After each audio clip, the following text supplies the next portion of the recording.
Ako ito eh. No? Hindi mo ako, kagaya ng leon, mga kapatid.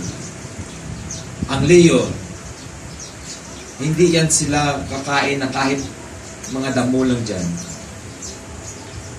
Hanggat alam nila na mayroon silang mahahan.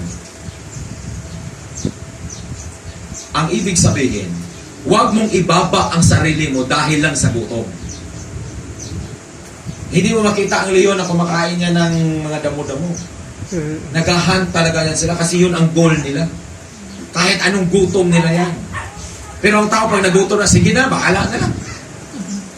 Importante, ngayon, nabusog ka pagkabukas hanggang sunod na taon, gutom ka, kulong ka sa utang. Ganon ang buhay ng tao. That's why we need guidance. No? We need knowledge from the Lord. And the beginning of knowledge and wisdom is fearing God. May takot tayo sa Diyos.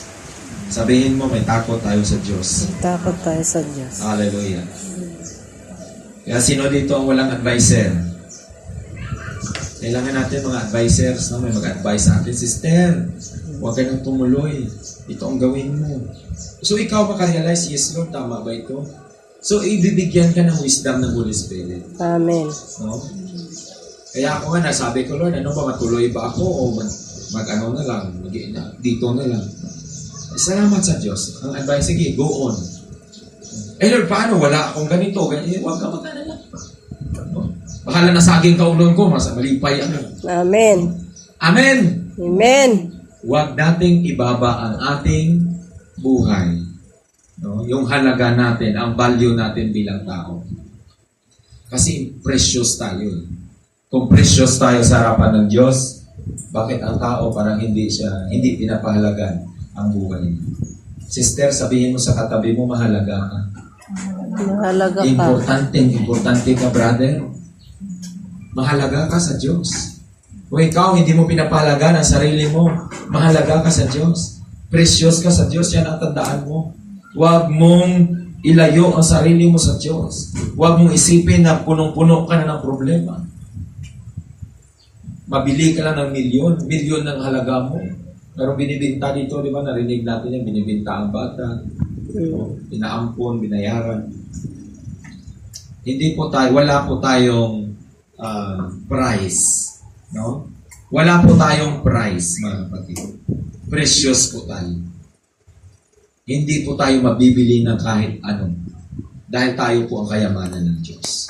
Ang kaluluwa mo ang kayamanan ng Diyos. Ang kaluluwa mo ang kayamanan ng Diyos. Kaya kung pinapahalagaan mo ang anak mo, ayaw mo siyang magutuman, ayaw mo siya masaktan, kapatid, mas mahalaga ang kaluluwa niya. No?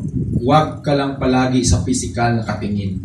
Huwag lang palagi sa material na katingin. Ay, paano ipakain mo sa anak ko? Paano ang panggastos ko anak mo? Tingnan mo ang kanyang spiritual. Tingnan mo ang nasa loob. Yun ang pinaka-precious doon. Huwag lang dito sa mga personal. Kaya kung nakita mo, lumalakad siya sa hindi maganda, no? Natutuwa siya dahil napabayaan siya, hindi ganun. Tingnan mo ang nasa loob.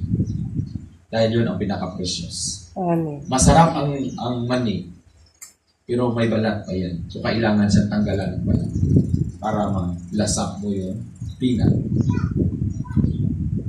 And then, ang sunod, sabi niya dito, ayaw ng Diyos yung mga taong walang katwiran.